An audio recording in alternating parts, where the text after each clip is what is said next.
Welcome to another episode of the Last Word with Naya podcast. Today, I have Eli Fox, also known as Eli Live.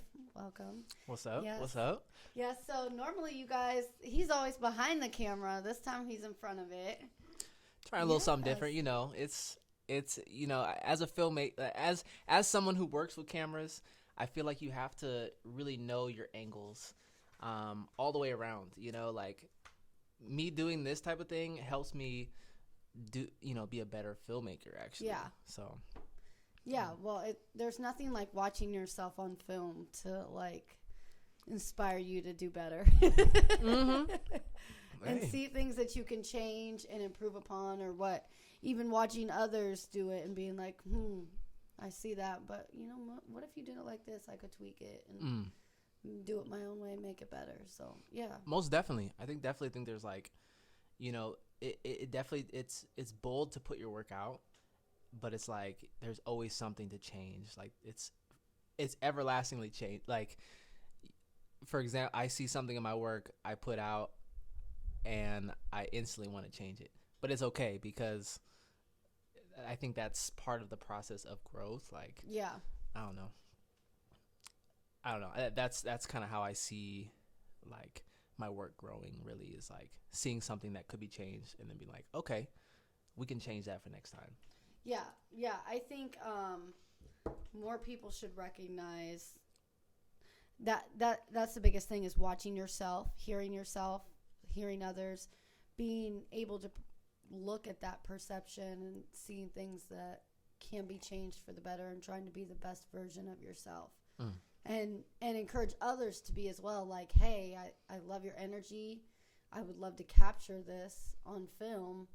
And even being able to learn to instruct them to how to bring that energy through on film better, to be, because I mean, like, I DJ, you do photography, so the wedding concept is huge. Like, wedding photography, wedding videography, these people are crazy. Let's talk about it. And so to be able to see a vision and take over when their vision is just like, you're like, this ain't a real vision, I'm gonna have to and I think that's what pull something out. Yeah, I think that's what people really want to invest in too, is like they want to be able to, step out of it and let someone who knows how to bring your vision to life. Right. And I think that's an important step in production, is like being able to not only just step up with a camera or iPhone and film it, but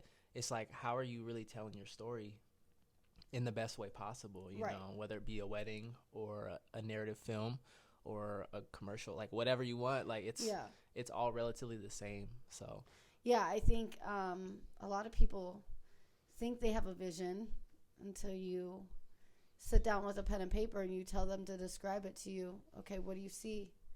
How do you see this going? And they give you some crazy like fantasy stuff, and you're like, okay, so what's the budget? Exactly. Yeah. Exactly. Like, wait, hold up. We gotta the budget. I can't bring you a unicorn for this. Like, I can get a blow up balloon version of a unicorn, but I can't give you a horse covered in glitter. Hey, with a those are fake like horn for $25. this. Actually, $24.99 at Walmart. Right. You could really make that happen on a budget. This party sounds like something you could do yourself on a budget. Facts. DIY. I'll drop you some links.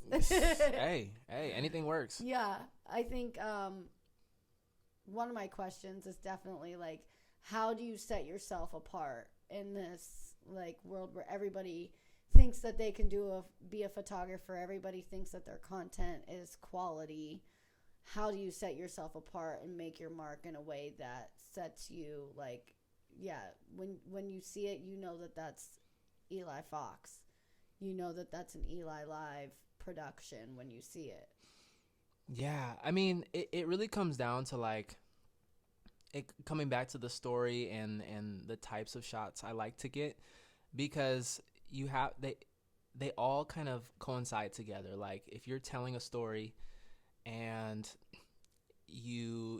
let's just say you're starting a movie, the first scene, you know, you need an establishing shot. Like Yeah. you need something to like establish where you're at, Mm-hmm. you know, or else it doesn't make sense. It's like what you see at any show or movie, and it's like they're always gonna let you know where they're at before Right. any dialogue's happening, any like anything, unless it's something just purely just different. And you know, but a lot of the times you're gonna start something with an establishing shot because we need to know what's going on.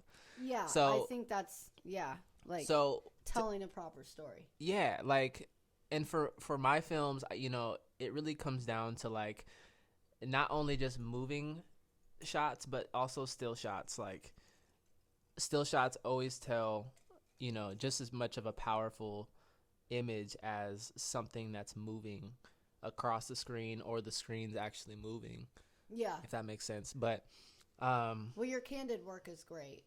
Like just Thank the you. crowd work, like catching people unaware, candidly, like raw emotion, seeing people like the breakout of the smile into the full smile, like like seeing a conversation in a picture. That's what I like about your photography and your art when you do it is like I can tell an Eli Live production. Same as Jen. Like I can tell her work when I see it because she has this signature beautiful way of bringing out these aspects, and the way you do candid stuff and seeing people like you feel like you're a part of that conversation. Everybody in that circle is smiling mid conversation. Their eyes are lighting up. This person's responding. They're laughing. Like I love the human essence that you're able to put into these pictures that you're able to capture. Well, thank you. And it really, like, for me, like, it comes down to like making sure people feel comfortable with you. Like, Yeah. I think that's a huge aspect as well. Like, if you know, if you're someone who's just like all up in someone's face all the time, I think there's a time and place to do that. But if you're always doing if you're always doing one thing, you're probably doing it wrong, because it's like you have to change it up.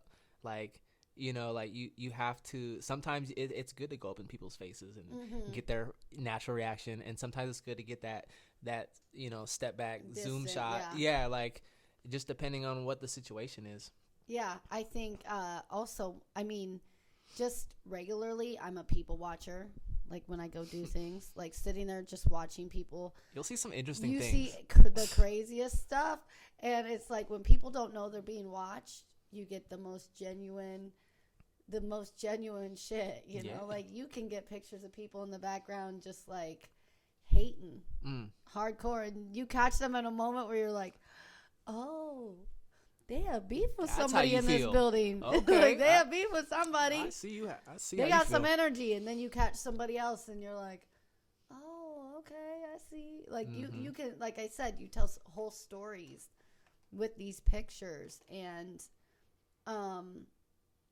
especially with weddings and stuff, and catching those moments of people, you know, their honest reaction to that person coming out in the dress and seeing each other and doing this and giving the vows and doing all that. That's amazing. But I mean, you were just in Vegas not that long ago as well. So I was for my 30th for your birthday. Yes. Happy birthday, by the way. Oh, thank you. you. Little Thank air you. sign. Yes, thank you. Aquarius all day. Yeah, Let's go. team air sign.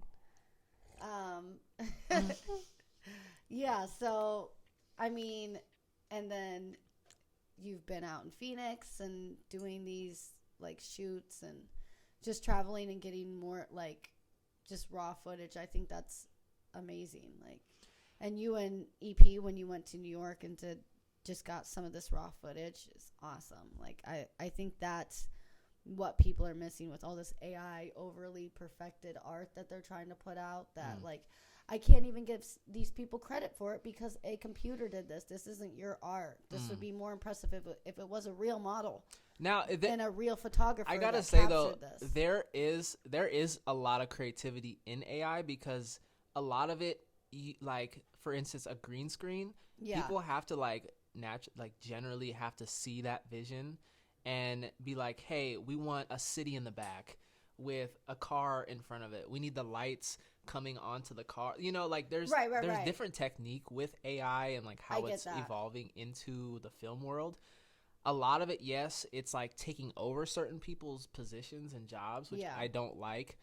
But at the same time, it's giving people better ideas for films, and it's helping them create their films for the first time. And I think it's something that's needed in the film world. Like, right. I don't know. Well, and my thing also is like models, like there's that AI model that's made over like $30 million, and it's like, she's not a real human. Whose money is that? Where's that money go? Like, crazy. She's not even a real girl. They've created this, what they think is the ideal female, and it's like, that's like, Elon Musk has already talked about like this AI robot that, you know, like we're gonna do that. They're eventually gonna cover them with skin, and it's gonna be an ex machina type of thing where your in-home robot looks like Kim Kardashian type of thing. God. But she's also capable of fucking killing you. See. And like remotely accessing everything at all times. And yeah, I guess that is the question. Is like, what is the limit? Like, where is AI really gonna? We watch these movies and we still do it. Yeah, you know. Yeah. Well, we do it for entertainment. You know, the movies come out for entertainment. That are gonna be police dogs now, and it's crazy. There's a movie on Netflix called Code 8. And there's they're two on of part them. 2, yeah. So I just watched the part 2, and that's what it's about, is these robot dogs that they try and convince the whole world that these dogs are nonviolent. All you have to do is put your hands up. The dog will see that, and it can't do anything to you. But the part two, I didn't mean to cut you off, but the part 2 is actually more specified towards the dogs. The first one is actually generated more towards the robots.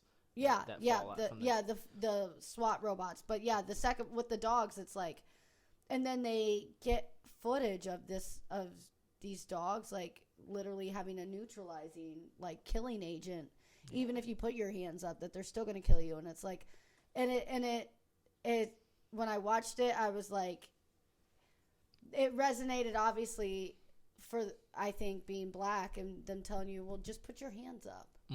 You just put your hands up, you wouldn't have gotten shot. They wouldn't have killed you if you would have just put your hands up. And it's like, well, these dogs are meant to sense that, or there's a cop at the other end watching this, making a decision. Yeah. And you put your hands up and it still kills you just because it doesn't have a gun on it. Man.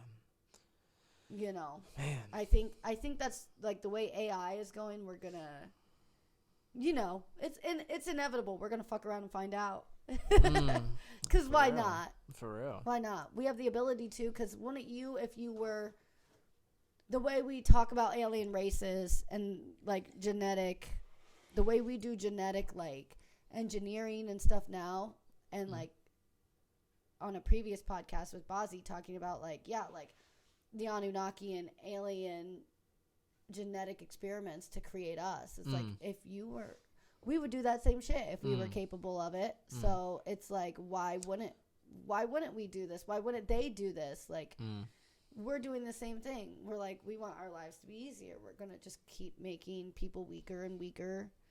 And that's the thing. Is it really making life easier with this new technology, or is it complicating? You know, like it's... Well, you're creating a whole margin of sheep people that...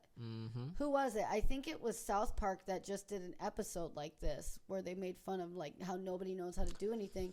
And this handyman is making crazy money because nobody knows how to do this shit. And he's like, well, you know, I got to go do another job. And he's like, oh, no, my thing isn't fixed. And he's like... I'm sorry, I've got another job and they're paying me more. And he's like, oh, I'll pay you twice as much. I'll pay you three times as much. He's like, okay, well, you do realize this is because none of you know how to do any of this. Like, if you, like, I'm the only guy in town that knows how to do this, so I decide.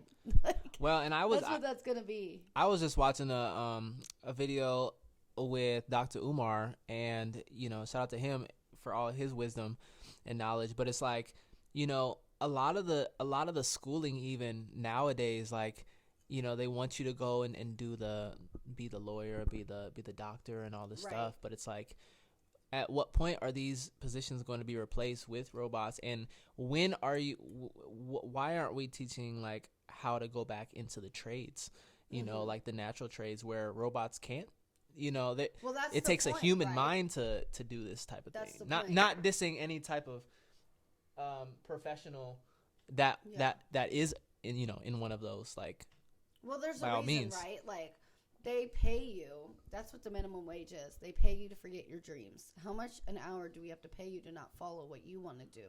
Because we don't feel like paying you for what you want to do. So until you're more successful at that and we can take that risk, how about you just work for us? And it's like they want you to get $60, $80, $100,000 in debt for a degree at 18 years old when you have no idea what you're signing. You're just thinking that this is what you need to do to be successful. Your family's encouraged this and you want to be successful, and you get this. You're 24, you get out of college, you've got $160,000 worth of debt or more with no job. And it's a complete fucking lie. Like, if they were to tell you, like, hey, you can be a welder, you can go to this school for 6 months, you can get a degree to do this and make twice as much money. Yeah. Like, yeah, okay, the position's not as cushy, but, like, I know a guy that, like, started doing this, created his own business. He does stuff all over the city, all in other states, like iron work for all these people because he's good at what he does. He's like 29. See, and he's got an entire empire that he's built. It's like, right, if you choose to, like, break the mold, you can do it. It's the people that decide one day. That's the thing, right? Like, I was talking to one of my friends the other day. It's like looking around you at, like, your day job, and there's people and they're like, oh yeah, I've been here for 25 years. And you're like, you get paid $5 more than me an hour, and you've been here for 25 years. You hate your life. You do the same thing every day, all weekend, every weekend. You don't, like, oh my God, you got to be able to see yourself in that. Why? And they'll complain about their lives. Oh, it must be nice. You'll be like, oh yeah, I'm going out with some friends to do that. Oh, that sounds like fun. Must be nice. Like, you can go do this too. Like, you just don't want to break that mold and decide one day that you're not going to be like a machine anymore and just take this, like, oh, I'm mundane. I don't want to chase my dreams. I'm scared. Like, well, and I don't think they teach dreams in school. Like, they don't they teach you to forget your dream. They teach you to follow another dream. Yeah, you their know. dream. So yeah, and yeah. So I think it really comes back to like the system in the schools, how they're teaching not only our kids but, like, you know, future generations. Right. Like, what are future kids going to be going into? Are they going to be learning how to do AI stuff? Like, is that going to be the new, like, is that going to be the new thing, the new hot major? Well, they use tablets for everything. My daughter has a tablet that she does all of her schoolwork on. Takes it to school, brings it back, does all of her homework, like. Yeah, and I say, like, with screen time too, like, there's got to be a limit. There's got to be, like, a certain amount of time kids are on the devices, because it's not teaching them, like, real world skills. I agree. You know, it's just like I can't go outside and get some fresh air and you know, even Skin go your knee meditate. up, Yeah, like, get exposed. I want to. Yeah, like, there's no. What am I trying to say? Yeah. You can't really. Yeah, being on the devices too much is detrimental for the my mind. daughter's 13. She doesn't have a phone. She doesn't have a phone. Like, she had a phone, and she proved multiple times she wasn't responsible for it. And I was like, that's it. Yep. Like, until you're 16 and you get a job and you can pay that little phone bill, Hey. I'm not getting you a phone. Because that's what my mama did with me. My mom was like, you ain't getting no phone unless you can pay the bill. Come on. And I got a summer job, and I started paying a bill. And that teaches you responsibility. That teaches you to do some chores, get some money, like, have some work ethic, like, work for some shit. These girls around her are walking into school with a $50 Stanley Cup, Lululemon leggings on, $180 coat on, like, a brand new iPhone. I'm like, you don't need all that. Like, bro, I am one of the dopest people on the planet, and let me tell you, I didn't grow up with any of this. Like, the dopest people I know never grew up with any of this, bro. We were outside playing. We were skinning our knees. We were drinking out of the water hose. Exactly. We were doing all that shit. And you all are, you can't put your phone down for 5 minutes and go play. Go play. I'm like, go get away from the TV. Go play. It's 70 degrees out. Go play. Why are you watching TV? See? Like, oh, well, it's hot outside. Damn right it's hot outside. Go play. Get out of my house. Get outside. Because, girl, my mom would have been like, ain't no way you in this house on a beautiful-ass day like this. Go outside. My mom, I remember once in the summer, she locked the doors on us because she's like, y'all is running out. Y'all is wasting my nice air conditioning. Stay the fuck out. These doors will be unlocked at 4:30. Dang. Go outside. Said, nope. The water's at the hose. Y'all are good. We lived outside. Like we lived outside. We played basketball. Like we had to create. That was the bike whole point 24/7. of being a kid. Like that was the best part about being a kid was like being outside, finding new creative things to do that you just had to use your mind to invent. Like you just had to do that. Making friends, dude. Like, life skills. Learning to talk to people. Yes. Socializing. Making friends with the weird kid and like understanding them in the group and being like, oh, okay, yeah, no, he's just a little weird. Johnny likes frogs or whatever. See? Like, he's just like that. And you all grow up together and have this dynamic. Versus now, it's like they're all on their phones, they're all tweeting, they're all like texting, have this dysmorphic body images of themselves and like what they should look like at a certain point. It's like the most we had, bro. I remember Britney Spears. Being like the biggest sex symbol I had growing up. Her and Christina Aguilera, that was it. They would freak out over Britney Spears and Christina Aguilera, how she's a sex symbol and all this and all that, and they couldn't quit talking about it, but they were still popular because these are white girls. Let's not forget, these are pretty ass white girls that could sing, and they still got super popular. But you know, it's like at the end of the day, it's like all the artists now. It's like all the artists now. It's like they talked about Kim. They talked about Kim way back when. They talked about Lil' Kim way back then. Well, I feel like they're all just trying to be each other. They're all trying to be everything else but themselves. Yeah. And it's like, and I think that is a cause. I think it's the cause of being on the devices too much. Yeah. You know, if people were just to get outside and know themselves a little bit. You have a bad. And even then, even with Christina Aguilera and Britney Spears, there was never a point in my life where I was growing up and thinking to myself, even then, I was one of the few black girls in my town growing up. It was like there was never a point where I was like, oh, I wish I could look like Britney Spears. I wish I could look like Christina. I was still like Janet Jackson, Halle Berry. I was still like, dang, like they are smoke shows like Brandy. Ooh, girl, like Kelly Rowland. I was like, I want to look like them. Brandy's a long distant cousin of mine. Like what? So shout out to Brandy. That's what's up. So you technically related to Ray J. That's what I heard. And Ray J. Yes. Ew. Okay. Next question. Yes. Next question. That nigga know how to market some shit though. Hey, can't be mad. Yeah, at that. I feel like there was just, and now it's like there's an oversaturation of these black artists, black female artists, but they're all cookie cutter copies of each other, putting out the same stuff. They all got the same body, the same face, the same teeth, the same everything, and it's like y'all can't even. And you know what's crazy is you can look at Ashanti and Ashanti blowing them all away, and she ain't not got nothing done. Come on. You can look at Toni Braxton. She's 60 years old. I just saw her on stage the other night. She looked incredible. She probably owns her. Maya. She probably owns her own music too. Maya looked good for. Oh. Yeah, let's go. Well, and I realized too the trend setters and the trend followers, like there's usually someone that's owning their public, like they're owning their style and their look and all that to make them feel like that's who they need to be in order to keep creating whatever they're doing. Yeah, whatever niche they've been put in, that's the niche that they have to follow. Yeah, and the ones that are creating their own lane, like they've set their own path, their own lane, and like and worked off that. Yeah, you know, I really like when you look at it, like these kids that want to be famous, like it's like a whole concept. Like I wouldn't even want to be famous nowadays because like we already knew the phrase of one hit wonder back in the day. Y'all don't even understand. Like 90% of you are going to be considered that. They're going to remember maybe one song. They might not even remember your name. They'll probably only remember you because you collaborated with a greater name. And you're not going to be nothing. Like, we're never going to remember Ice Spice. We're never going to remember Lotto, Cardi B, all this other shit. Like, y'all think you're setting records, but the stuff that you're setting records for really ain't really ain't like that. It's really not quality music.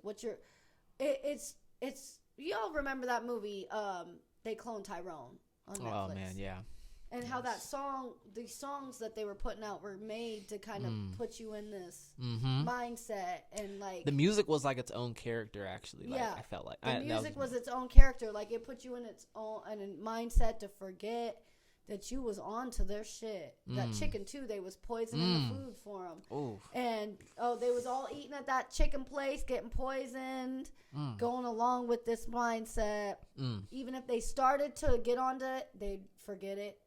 The music start playing, and I'm like, it's a trance. It's like all that this industry plan shit. All that shit is real. Like, you can tell the people are real. The people that aren't, like, there's nobody real left. The ones that they think are the OGs are the ones that are real. Like the ones that they don't like to talk are the ones that are OGs, because they'll really start telling you about yourself. Like that's why they got so upset at Cat Williams, because that nigga really came out there and said some shit that they wasn't that they didn't realize that this nigga really was like. And they all did nothing, but basically every time they tried to come back at him or dispute him, it almost they never said he lied, and nothing disputed it. They all just tried to distract from it. They didn't. And Michael Blackson's still trying this, and he's like, how you African? You got a fake African accent. Yeah. And my thing is like, why is it coming out now? Like, why is what he's saying being able to be seen now? I think we all knew. We just didn't want to. Like, when he's talking about that ludicrous shit about, like, they offered us both the same deal. The deal was one of you has to cut your hair, change the way you dress, the way you talk, the image you put out. You're going to get this weird-faced wife. You're going to get this image, and you're going to get a $54 million 13-movie series. He's like, which one of us is doing that now? Which one of us got a weird face looking wife? Which one of us got the don't dress the same anymore? It's like, yeah.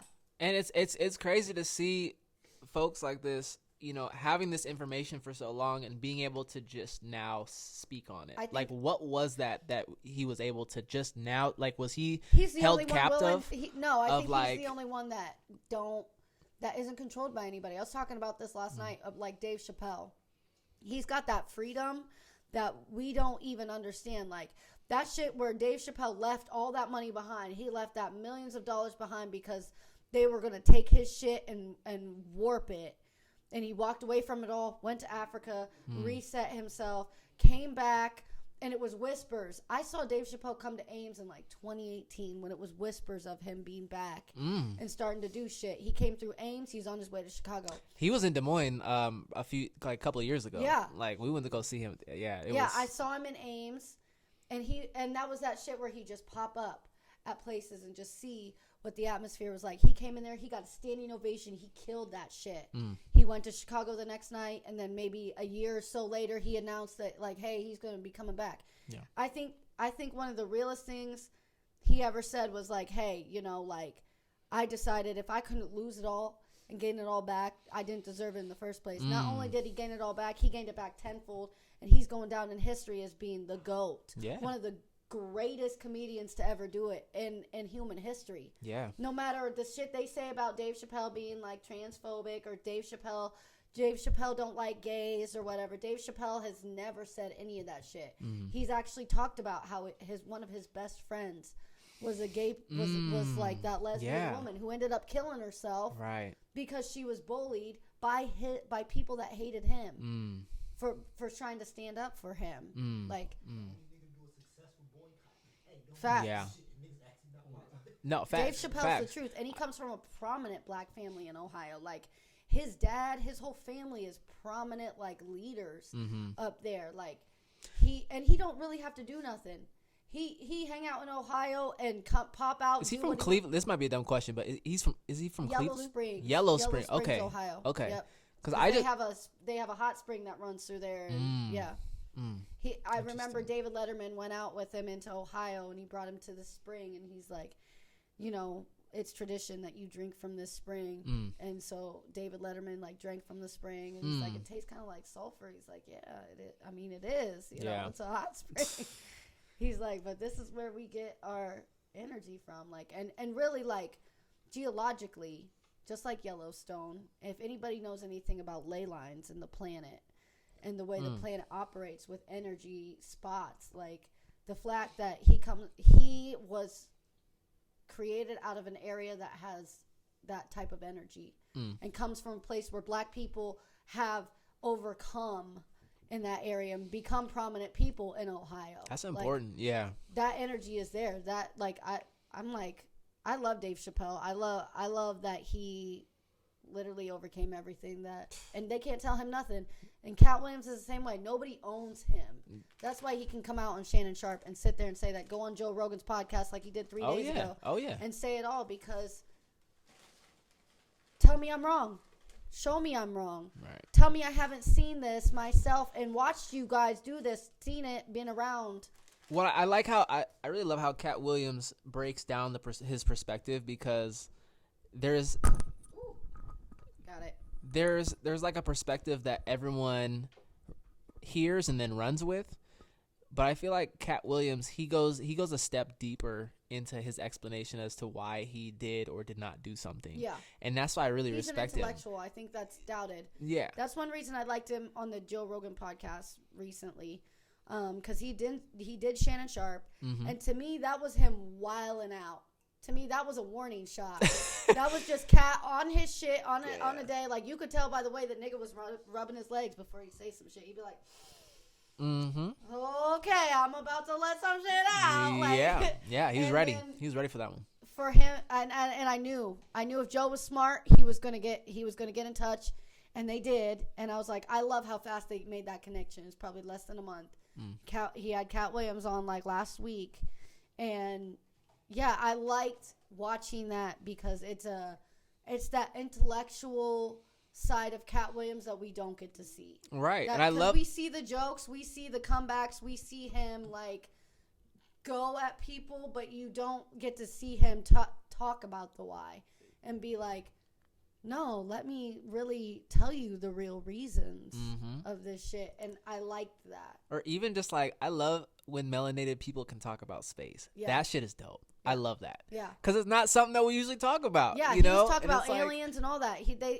Joe Rogan said to him, he said, so when we talk about religion, if there is a God, and Cat Williams stopped him, he goes, the implication of if right there means there is one.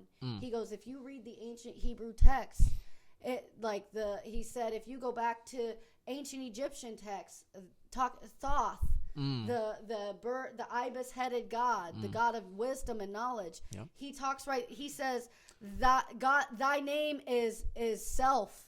Thy name is self. God is within. If you're searching for his name, thy name is self.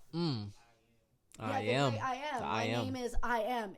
It's you. You will find him within you, because it is you. Yeah.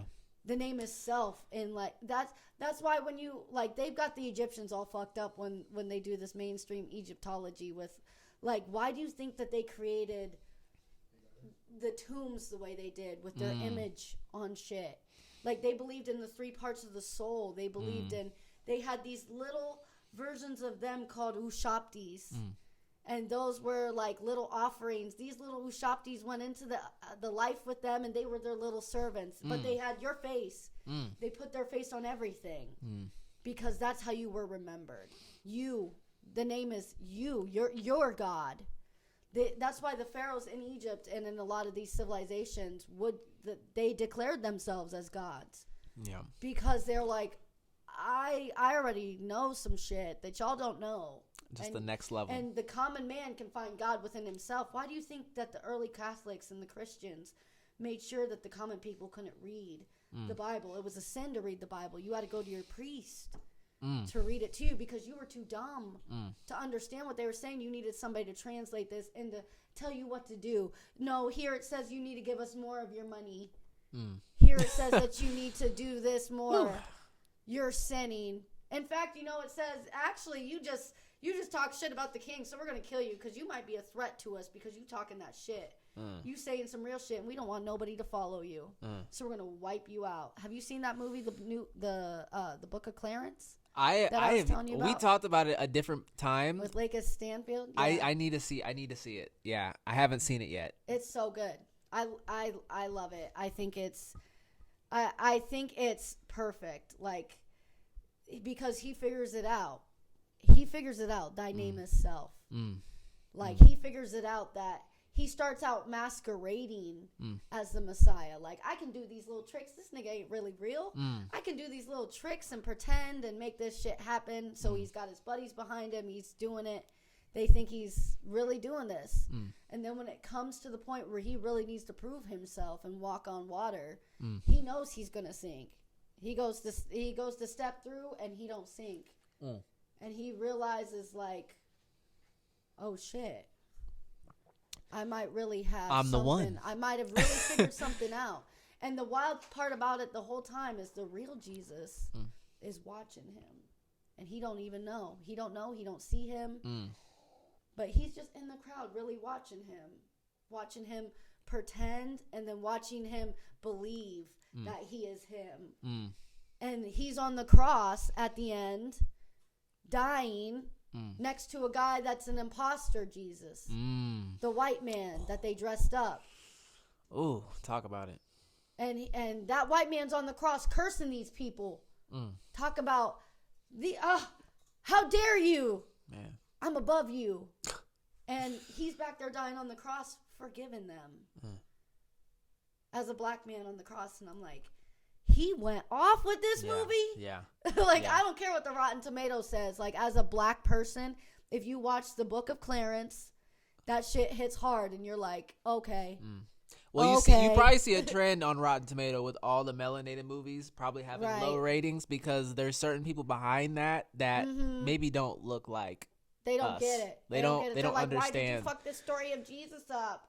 And what's crazy is there's some real amazing names in there. Tayana Taylor's in there. Oh yeah, she plays Mary Magdalene. Yep. She there's Benedict Cumberbatch. He plays Doctor Strange in the Marvel films. Yeah. Like, there's some incredible actors in this with him, just taking these roles and doing this. And even the dude that plays James McAvoy. James McAvoy. The same guy that did Glass and Split. Okay. He did a few of those really good movies. Split. He's been Professor X in a bunch of these new X-Men. But it's good. It's good. There's also a show. Here's what's crazy. There's a whole movie called The Golden Compass. There's a book called The Golden Compass. If you go further than The Golden Compass, there's an entire story that goes with this. There's a show called His Dark Materials on HBO. This story talks about angels and the idea of dust and different dimensions. And certain people can see this dust and are contacted by these angels. These angels have left certain artifacts. There's a whole world controlled by religion. It's supposed to be our world, controlled by religion, where the even idea of dust is illegal. Thinking about it, talking about it. Yet that whole church is in search of it. They have a piece of your soul. You find a piece of your soul. It's called your demon. It sits on your shoulder. It takes an animal form. And they find out with children they can sever that bond and absorb the essence of your soul, basically a piece of your soul, and control you. There's a guy named Azrael, and he's trying to figure out how to control this dust, which if you really look at this, it's like literally like particles. It's like electron particles to create a portal, basically, into this other dimension. And he finds this knife that is an angel knife that is able to find these threads in these dimensions and cut open windows and step into other dimensions. Damn. This shit is wild, fam. Damn. And it's called The Golden Compass? The Golden Compass is the start of it. But the show is called His Dark Materials. Okay. The show is called His Dark Materials. The compass is a part of it. The compass is another thing. It's powered by dust. This soul, it has a soul of its own.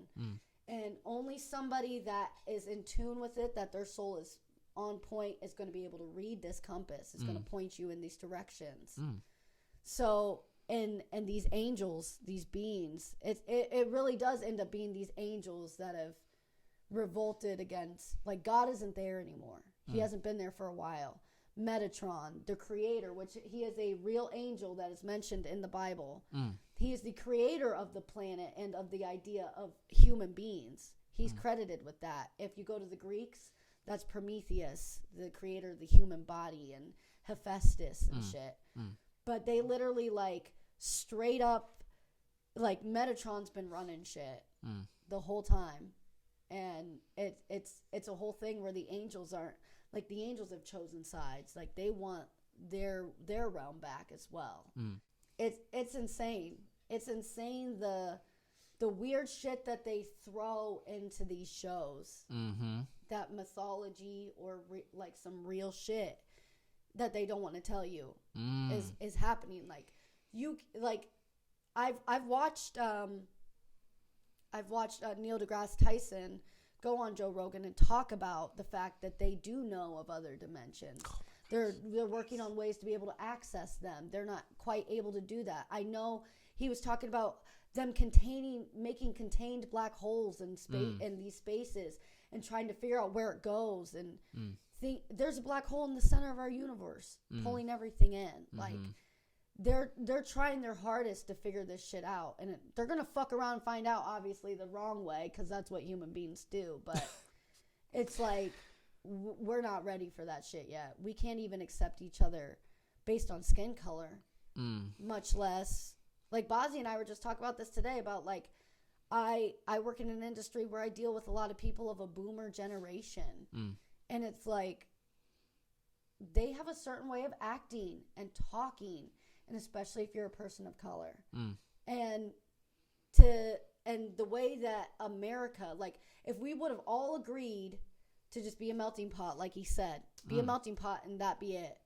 You know, be done with it, and we're all equal, but, like, it's on applications, it's on everything. We want to know. And the systematic racism that's been documented through the history of America, it's like, at what point did you think that we were going to be able to coexist, like, peacefully? You've already had this divide. Like, the fact that there were books on how to cook and eat us as a delicacy. I was talking to Bozzy about this, about how I watched a lady on the Antique Roadshow bring in this piece of furniture, and the stuffing was made of slave hair. And they tried to, like, talk about it, pass this shit off, like, oh yeah, you know, when things were running short. You want me to believe on a farm, on a cotton plantation, y'all are running short on stuffing? Man, it's disturbing. Nigga, what? And disgusting. This is the home of stuffing. Yeah, the fact that it's a black man that came up with the cotton gin to make sure that black people didn't have to be shout out to Eli Whitney. This. Yes, another Eli. It's like, and they still didn't quit. The amount of people that I hear say crazy shit about Juneteenth, or talk about, like I heard somebody the last time, like, say something like, oh yeah, it's one of those new made up holidays. I was like, it's not a made up holiday. This is a real thing. It's been a real thing longer than you guys have ever known. Like, we have our own national anthem. Like, I don't know, like, whenever I see black people in American flag and shit on 4th of July, like, nigga, I look at you crazy. Stay away from them. They're either a coon or something crazy. I look at you crazy because what is you doing? This ain't for us, nigga. Our day is not today. Hey, like, just beware of those folks. You have to, because those are the ones that back in the day they snitch you out. They sell you off. They taking notes and running back and telling them, like, oh yeah, you know, number 42 was in the field today talking that shit, trying to get some other slaves on board, talk about, like, hey, what if we just and they're just as scared as, like, it's all revolves around fear. Like, it's crazy. It is a fear. If people knew themselves, they wouldn't have to you know, devalue themselves in that type of way. Yeah. I have an ultimate theory. Well, it's not a theory. I mean, it's based on fact to an extent. I mean, we know that most of the world is brown, ethnic. Most of them look like us. You know, we outnumber the European population 10 to 1, you know. At least, yeah. Yeah. Okay. And I am considering Asian people in this. They are people of color. Like, they are ethnic as well. I've seen Cambodians blacker than me. Okay. So I can, Vietnamese, all of them. I consider all of them people of color. They don't like to consider themselves as people of color, but they are.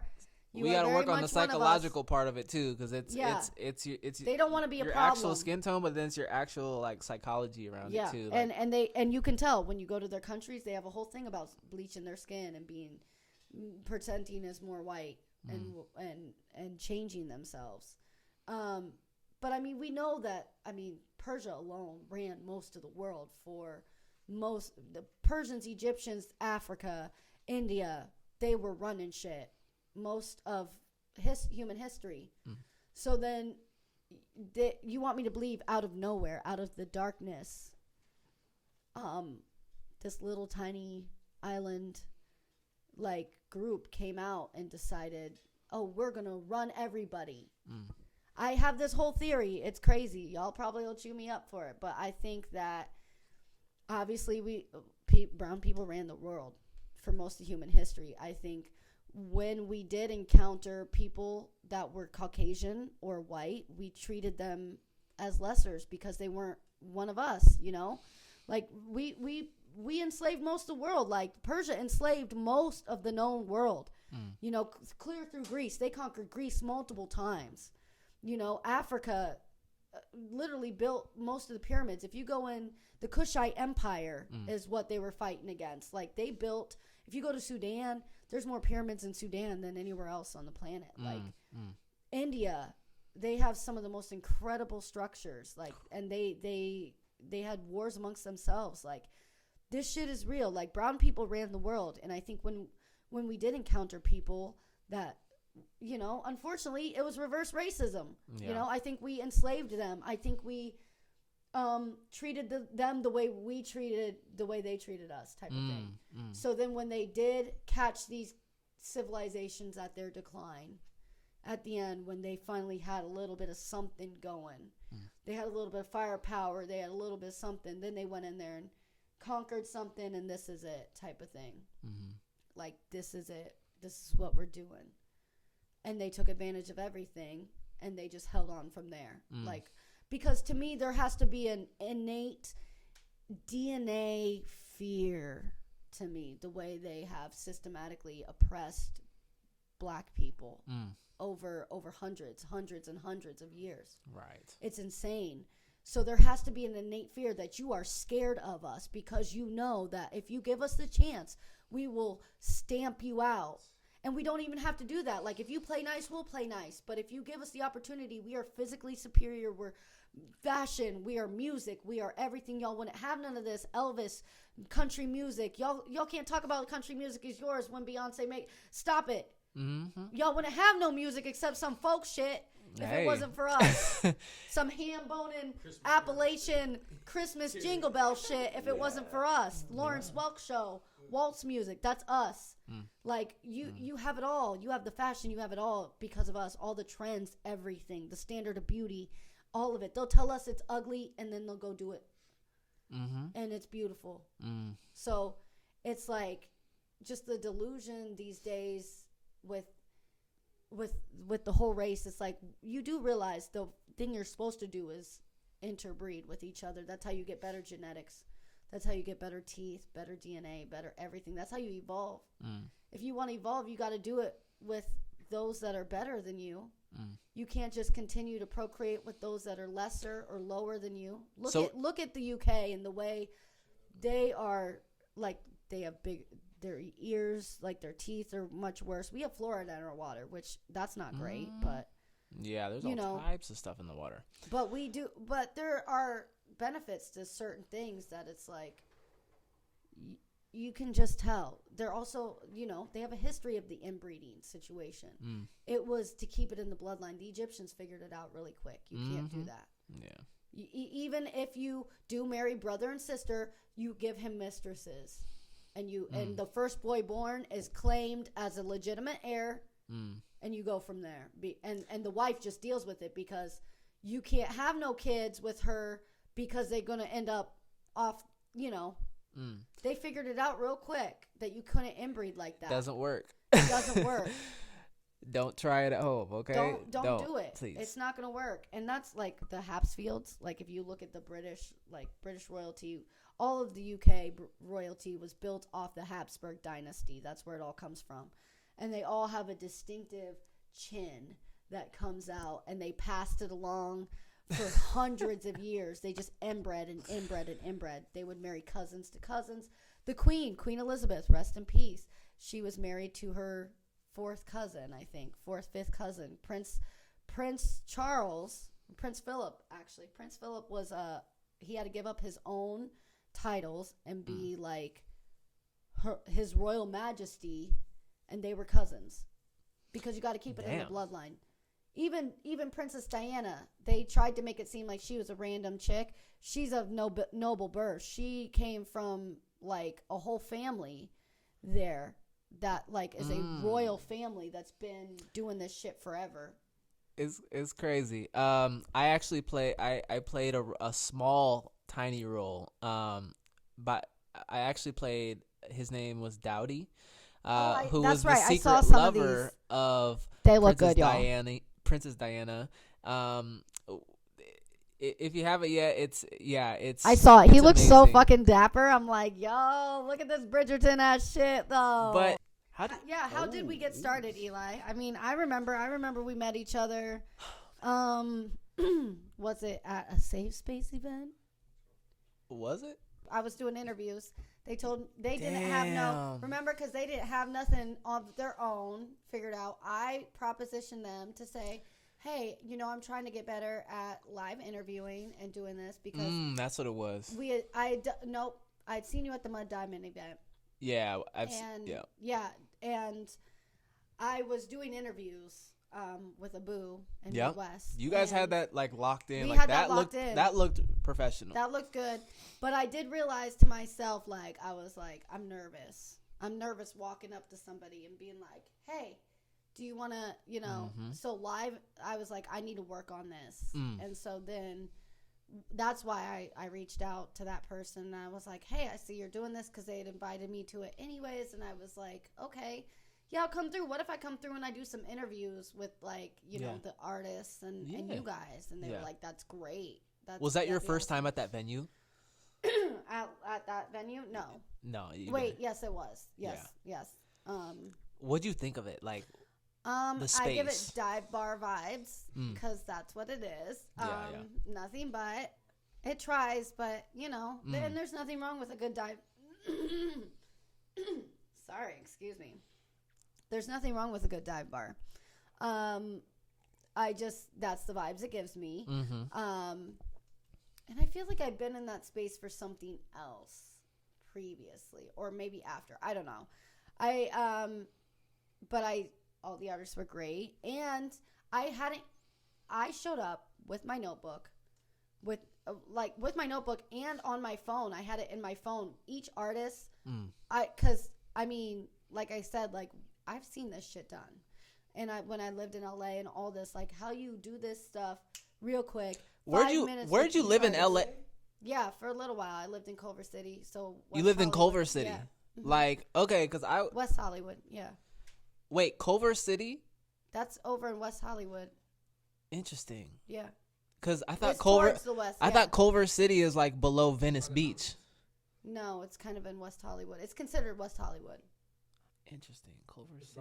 Because I just stayed in Culver City not too long ago, and it was like, I always thought it was considered West Hollywood because everybody would be like, "Oh, you're in West Hollywood." You're probably right. Like, there's West Hollywood, but then there's like, and it's all and like, then there's there's because Culver City's right on the beach. Yeah. Or something. I don't know. I do know it's right on the beach. Yeah, but I always everybody always was like, it's West Hollywood. Yeah. Oh, it's all a small area once you get there. Like, West Hollywood. I'll be like, I don't live in WeHo like that. Like, not in that area. And they're like, no, like, but that's considered West LA. Like, yeah. You're like, okay. So you were out. Okay, so how long did you? I lived out there for a period for about 2011, about 2013. Okay. And then I moved back permanently to Iowa 2013. And then I finished my contract out. I flew out for some shoots, did some shit, finished it. And I didn't want to come back. Like, I didn't go back out there till 2021. And that was with my Miss Iowa pageant. Yeah. So, like, what made you, like, not want to go back? The environment. I was just talking to somebody about this last night. Like, just the concept of literal, like, the fakeness, the mindset. Nobody likes who they are. Everybody thinks that they like who they are and they want to be on film. They want to do this, but they don't like who they are because they go out there and they try and be somebody else. They change their face, they change their name, they change everything about them. You don't know these people. Like, it's just, and you really have to be willing to sell your soul and sell your body for shit that you want to do. Like, it is not, when they talked about that Harvey Weinstein stuff, that is not news. We've all been known that, like, especially with models. Like, you've been known this. Like, you want to go anywhere, you want to make it to that certain runway, okay. That's the dude right over there, girl. Go chat him up, tell him to take you to dinner, girl. Yep. You probably won't even get dinner, but go have a few quick drinks with him and, like, make it happen. Like, yeah. It's a thing where I'm just like, you got to be willing to sell those parts of yourself. Like Cat Williams said, these people that have sold out. You sold out. You think that you're out there being yourself, but you're not. You sold you. And what's wild is, like, my daughter was just watching this new Disney or this new animation Disney movie called Wish. And it's about this fucking guy that lives in this castle, and he's a magician, and everybody in the town, when they turn 18, they all come to him and they give him their wish. And he just keeps them safe for them. And, you know, he chooses to grant wishes that align with what he wants and what he doesn't. Like, oh, no, I can't grant this wish because, you know, other people might get a idea. And I'm like, oh, this is some wild shit. Like, my you gotta daughter really be watching that willing to movie. give them yourself, give them what you want. And they replace that space with something they want. And now you're there. So it's like symbolism for something. Oh, yeah. That's Disney bit has done this forever. deeper If and y'all darker. have watched any Disney, seen any of the wild shit about Disney that be coming out, like, there's wild stuff. Yeah, it's kind of disturbing, and the fact that it's being shown to, like, our youth, our kids, like, it's for a long time. It was promoted to us as kids, like, and that we've subliminally, like, have just thought it was okay, and later realizing, like, hey, this shit's probably not okay.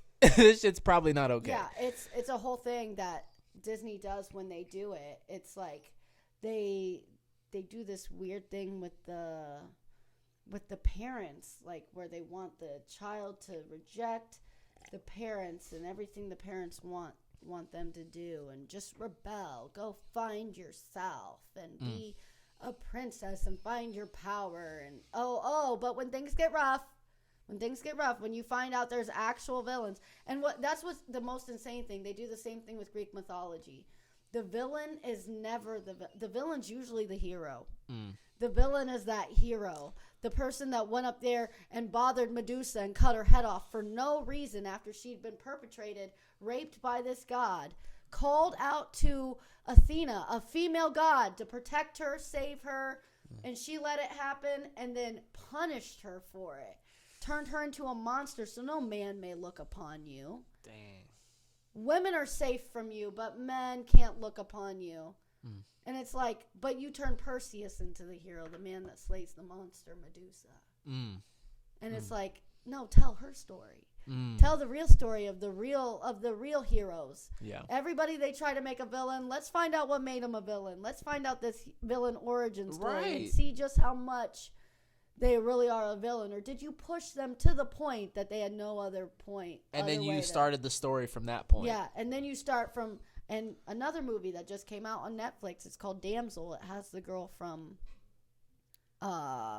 Stranger Things in it. Okay. Millie Bobby Brown, I think her name is. Her acting isn't great, but the story is, like, there's a dragon, They tell the story. The people that live on the island tell this story. Yeah. The people that colonized this island tell this story. They came to settle this island, and there was a beast that lived here, and they tried to kill the beast. And the beast, they killed 3 of its children, and in return, the beast made an agreement and was like, "Listen, as long as you give me 3 of your daughters every year, 3 royal princesses, we've got an agreement." Sorry, I'm just promoting myself. Oh, you're doing the little selfies? Hey, Last Word with Naya podcast. Follow it on YouTube, Instagram, all of it. Go watch it. Go watch it. Right now. Anyway. Get your popcorn. It's going to be a show. It's going to be a show. It's already been a show. This has been an amazing day. So, like, we're talking about you being a photographer and being, like, a videographer and like excelling at this shit. And well, like, I see myself. I think I see myself. Yeah, well, yeah. Right. So like, but so to kind of run back real quick, photography and videography, it's really just the professionalism of visual arts. Emotion, because like they go hand in hand. Right. You know, like photography is just still motion of the video. Of video, yeah. And a lot of people don't know, like if you take 24. Well, there's different frame rates when it comes to video. So, like, if you're shooting video, there's 24 frame rates, there's 30 frame rates, and there's 60 frame rates. And each one of those means something in the form of, like, television or TV or whatever you're shooting. Quality. Well, HD, SD. HD and 4K are 2 different qualities. Right, they are. Frames per second is, like, the amount of, like, how quickly you can see something, the more or less motion blur that's in the frame. So right. How clear this is. How clear, yeah. So like if you were to definition. If you were to stop, pan the camera fast. Yeah, if you were to pan it back and forth, or let's put it in a perspective of if you're watching a basketball game as opposed to watching a television show, they're gonna look different, right? Because one has motion blur and the other one is realistic. Film. Yeah. Well, it's just shot in like a 60 frame, so there's more frames, there's more pictures in that 1 second of film. See, that shit's so crazy. Like, you went to college for this, right? I did not. No, you taught yourself. That's amazing. I actually went to school for design. Yeah. Because I love to draw. I drew all the time. Like, so, yeah. So to kind of give you a little backstory, like, I was raised up on pencil drawing, like charcoal, all that shit. But I realized you could do a lot with it. Like I could take pictures of it and make it into something cool or whatnot, whatever. I just thought that like the amount of creativity was so endless with a pencil. Were you one of those kids that made those flip books? Of Dragon Ball Z every day, like every weekend, I would make a new. They move as you go. Yeah. Fam, like those kids were so cool. They were nerdy as hell, but like they were so cool. The thing was, is like, you see this shit? There's a lot of dedication to like, you know, the shading and all that shit. Through a whole frame. To get a full movement. Yeah. And. Exactly, exactly. To end up with that fireball going across 4 more pages to hitting the opponent. Endless crazy. Amounts of creativity. The forward thinking, the motion thinking. That's always amazed me. People, I think we take for granted the idea of film so much. Like just the way film started and the way this shit's like the silent films just out there. But to go back though, real quick, doing some mime shit like making thunder sounds with sheets of tin and it's endless. You know, it's endless. But yeah, so like that pencil drawing then kind of led into more of like my love for painting and like other mediums. You should paint me something. Do you still paint? I paint just about every day. Okay. And it's like a therapy for me because I'm able to like blend colors, look at colors differently, and like even just play with colors. What like even my style? hands are like. Is it abstract? Is it? I love portrait. Like even portrait even art, like faces and images. I'm all about detail. So it's like like one thing could really fuck up a face if you allow yourself to go there. Like and that could be an abstract. That's also that could be abstract. And put your. That's the coolest thing about art that I love. Every time I go to a museum, is being able to interpret it however you want and be like, oh, this is the story they're telling. The craziest thing about art is seeing that shit and being so sure of this. Oh, This is the story they're telling. And then you say this to somebody near you and you're like, what? No, this is the story they're telling. Look at this and that. And you're like, oh. Yeah. You see like their story. I love that. Yeah. Well, so if I buy a canvas for you, would you pay something this size to go in this space for the podcast? Well, absolutely. Cool. We would definitely set that up. In the midst though, if you want to see like I've some of never my seen paintings, your art. Yeah, I would love you to could. see it. So I was like 7 when I did my first mural. Live painted, y'all. Yeah, I did my first mural downtown at 7. Like I was 7 years old, and my dad was at the time working at the bus station, and yeah, so like he was like, "Hey, E, I need your help. I need your help, fam. Like we gotta go. I have 6 characters we gotta do. Yeah, I need you to knock out 3. Yeah." I'm going to knock out the other 3. We going to knock them out. Yeah. We got to get this wall filled by So your dad's an next artist. week. He is where I got my inspiration Yes. from. Yes. Your father. Yes. And like, actually, it was crazy. The first time I met him, and I do say it like that because I was, let's see, when was I? I've known about him, but like, I met him for the first time when I was like 8. So I guess it would have been like 9. We did the mural. Shout out where that mural is. Yeah. So the mural is downtown. If you head to the DART bus station. Okay. It's not at the bus station, Downtown Des but Moines, it's like where the buses go park. It's in the break room. Oh, okay. It's in the break room, and they remodeled. So like it's still there. It's still there. So if you're there and you're like, hey, go check out I want to go see the. I'll go down there just to see that. Yeah, I want to go see the Dudley painting. Let me see it in the break room. It's down there. So. I love that. I would love to have you kind of talk to my daughter a little bit because she's an incredible artist. And I tell her this and I'm like, you could do just the most amazing art. Like, and obviously like she made the Stars at Mars box and everything. Yes. Like I champion her art like crazy. And I'm like, bro, you could really be doing some shit like this. And I'm like, your art can sell for millions of dollars. Like, I'm like, but I'm not going to lie to you. It's a struggle. Like, you got to have something in between. You got to be able to figure this out until your art takes off. But I'm like, I told her, I was like, I have the urge to take you somewhere downtown and like give you a spray paint can and let you go wild and just let you do some shit and create some shit. I was like, and I will take a charge for you, bro. I will let you graffiti the fuck out of it. Before you do that, Mom, I love I love that. I love how you encourage her.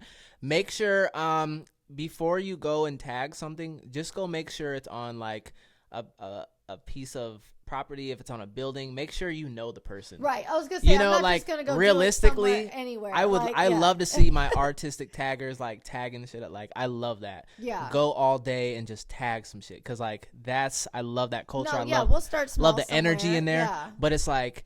Yeah, at the same time, art should be a free loving thing that we shouldn't have to be locked up for. Like that's kind of crazy, but for art, yeah, right. Well, I mean, there's that building in LA, downtown LA, that they originally were building for condos or offices as like $3.8 million skyscraper. They ran out of money, and it's just been sitting empty. And if you look it up. It's the most incredible form of art I've ever seen. Like, let me look at this. Let me show this. Oh. This building, it's huge. Oh, wow. And they've it's just been empty for so long. They never did anything with it. So all 4 sides of it, a different window is I love that. Graffitied. And LA is pissed. Do you know what street that's on? I don't. No, that's tough. That's tough. Yeah, it's just an abandoned high-rise. There's 2 or 3 of them up there. They started, like, building multiples of them. No, that's tough. They ran out of money. They couldn't finish it, so it's just been empty. And these people of LA have just been tagging it, and they're pissed. And I'm like, honestly, first off, the art is dope. It makes LA look real cool, like real grunge, like real art. If you want to bring art back to LA, keep that shit there. Keep that shit up. And then, still make people fucking buy these studios, because if you can make money off this art on the windows, like, oh yeah, I'm 17th floor where that certain mural is, like, you make these people buy if you have dreamers that really want to do this, you can make it happen. But it's like the art is just like so crazy. Yeah, I agree. I think that, like, I think the way that they disparage us to do trades and do art and chase. Like, how do you know what speaks to others? Yeah. What's your favorite painting? What's my Eli? favorite? It would have to be a Basquiat because it doesn't look like super professional, but it's like a childlike form. Right. Like it's childlike and raw. I think it's raw. Like that's usually where like the purest find people. Creativity comes from. It's like your childlike form. Neo-expressionism. Yes. Okay. Thank you. Thank you, brother. Thank you. If you could change anything about this film industry, videography, like industry that you're coming up in, like I guess this is a 2-part question. How do you set yourself, like I said, apart from others? And what would you change about it if you could? What sets me apart is the style and feeling I give and the space I give in between each cut. There's a certain there's a book that I'm gonna reference. It's called it basically goes into explaining like how you can create different feelings from allowing more space in between certain cuts, or allow your story to have more meaning or feeling based off how you cut it. Like ties people up in how they can create their story. Some folks, they start putting in their footage and their audio, and they have this whole pool of information, and they realize they got to go spend another $300 just on space, right, just to keep it. Yeah. And you can do cloud stuff and all that, but it's not dependable. Like you have to really buckle down and do it the right way, back it up 2, 3, 4 times, because it's just never guaranteed. Like you could drop a hard drive and it could break and all your footage is gone. Yeah. Which has happened and it sucks. No insurance for that. Exactly. So, so I guess that would be kind of like a sum of what I would change. And, what was the other one? I'm sorry. No, you answered both of them. How you set yourself apart. So what are you working on? I heard something about varsity. What am I working on? What are you working on? Movies, films? Oh, I'm working projects. I'm working on a few different things that are in the works right now. One coming up, it's finished. I was able to play a small role in a film called Peck, which takes. I see Oh yeah, You're representing. Oh yeah, you noticed. That's branding. Yeah, I had to. Yeah. Last word was not branding. So that movie actually is going to be played at the Varsity Theater. Love that. March 17th. So this weekend. Okay. It's going Y'all down. Pull up. Tickets are actually selling out. The first night it's sold out. Okay. It's going to be playing on for like a whole month. So if you haven't yet, go check out Varsity Theater. There's a ton of great local artists that are doing some incredible things there. Yeah. Outside of this project. So I'm excited to see and really be able to grow and build with the community there. So I'm excited. I love that. Oh, and this film takes place in it takes place during the Harlem Renaissance, which is like during an era which I feel like really is underrepresented, especially with like from melanated folks. Like we need to be able to tell our stories on how we were able to like boost society and like use our skills naturally to like just build a society in which we were seen as something. Right. So if you go check it out, it's gonna be fun. It's gonna be fun. It's like an hour flick. So get your favorite candy. Where can they find me? Yeah, I mean you guys know where, but like reiterate where they can find you. Shoot, I mean you could find me. I mean I don't want y'all to know where I'm at all the time, but I mean don't drop the pin, but Yeah, I mean you could find me at Mainframe Studios at the Tech Lab. Facts. Working with the kid, like we're there cooking it up. Like we got all types of youth in there, like building with tech and just next level things. It's so incredible. Shout out to Emmett Phillips for making that work. Shout out to Derek. Like there's some amazing, incredible like geniuses in there that I'm able to work with and collaborate with on that. So yeah, you can find me in there. You can anywhere that there's art, you're gonna find me in. Right. Or if it's just a good day, you might find me outside meditating or just, Facts. you know, He's sitting on under a that tree good or shit. something. If I'm like that, don't come talk to me because I'm really in a deep space. So Yeah, or working out at the gym. maybe. Yeah. I have to. Facts. Yeah, that's important. Or you can find him, obviously, behind the camera, doing the Last Word with Naya podcast. Yes. We in this bitch. Today was amazing. Eli Live, Eli Fox. Shout out Andre Davis. Shout out Bozzy. Shout out Cash. We in here. Let's go. See y'all. Bye. Let's go. Peace.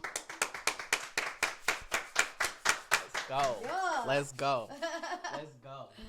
What a great All right, let's kickoff go. to the season. Let's Yeah.